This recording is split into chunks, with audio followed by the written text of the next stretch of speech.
Right, here we are, 2011 Triumph Speed Triple, and we've got TuneEcu connected via the BlueScan OBD, and we're just going to do a couple of little tests here. First one is we can test the tachometer, or rev counter to you and me. There we go, you can see it running through his cycle, doing 62 miles an hour. Temperature gauge.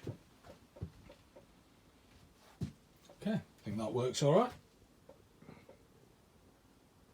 And so on the dashboard I've got it running on a Android phone. It's TuneEcu has to run on Android. So go on to the next test.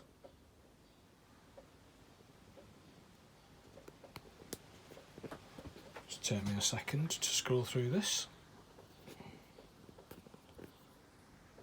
Going to tests and adjustments on there,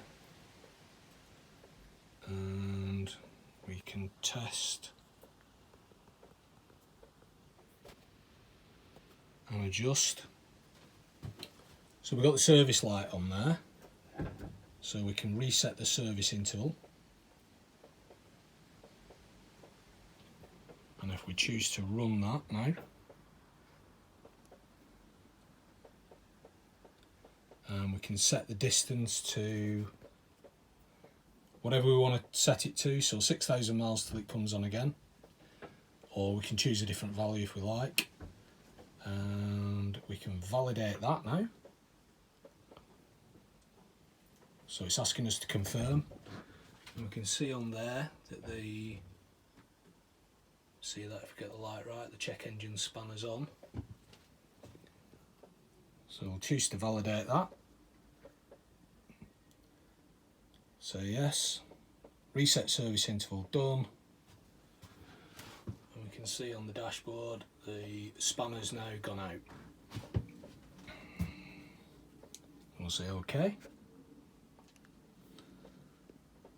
And that's how, once we're connected through the OBD2 scanner, and I've got the Lonilec BlueScan 2, which is recommended by the author of the TuneEcu software. Okay, there we go. Simple procedure.